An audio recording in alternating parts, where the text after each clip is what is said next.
मालिक, मेरी बेटी लकड़ियां चुनकर आ रही थी। रंजीत सिंह के बेटे जगन्नाथ ठाकुर ने इसकी इज्जत लूट ली। हम गरीब हैं, इज्जत के सिवा हमारे पास कुछ नहीं है। अब कौन इससे शादी करेगा? अब कौन इसका हाथ थामेगा? आप न्यायमूर्ति हैं, आप ही फैसला कीजिए मालिक।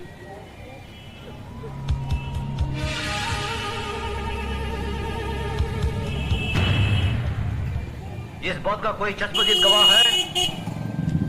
मैं हूँ मालिक। तुम्हारा पायल से कोई रिश्ता है? जी हाँ, मैं इसकी काकी हूँ। तो फिर तुम्हारी गवाही नहीं मानी जाएगी। गवाही सिर्फ उसकी मानी जाएगी जिसने अपनी आंखों से देखा है, लेकिन इस लड़की के खानदान से उसका कोई रिश्ता ना हो। है कोई ऐसा साक्षी, ऐसा गवाह?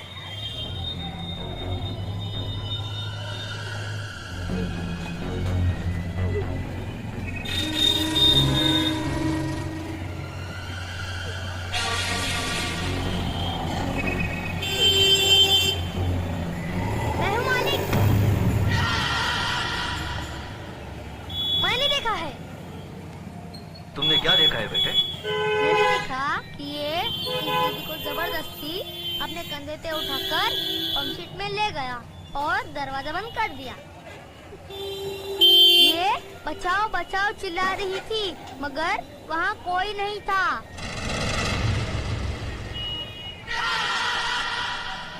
थोड़ी देर बाद जब ये बाहर आई तो इसके कपड़े फटे हुए थे और ये रो रो के कह रही थी कि मेरा सब कुछ लूट गया, मैं बर्बाद हो गई।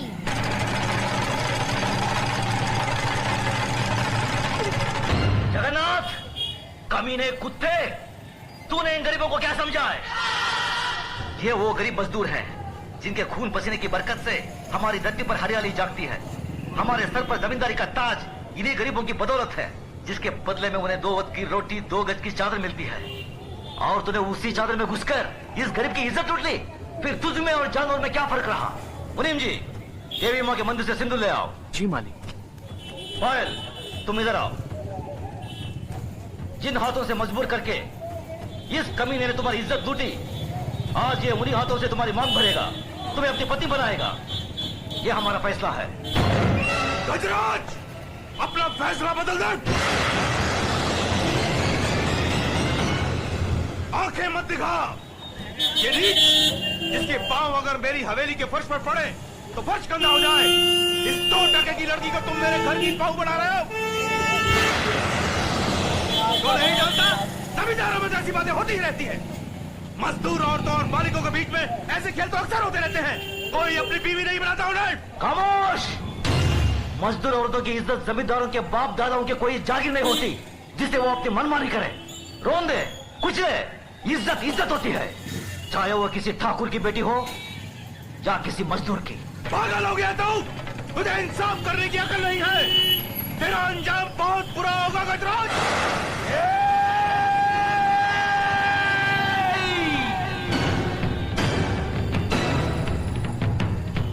इसके आगे एक लफ्ज भी बोला तो जुबान खींच लूंगा। तेरी औकात मेरे सामने खड़े होने की भी नहीं है और तू मुझे ललकारता है। गजराज ठाकुर ने कभी किसी अंजाम की परवाह नहीं की। अगर परवाह की है तो सिर्फ अपनी आन, इंसाफ, अखलाक और ईमान की। इस लड़की की जन्म, जात, नाम, इसकी कोई अहमियत नहीं है हमारी नजर में। अहमियत है तो सिर्फ इसकी इज्जत, इसकी पवित्रता की। जगन्नाथ, मांग भर इसकी।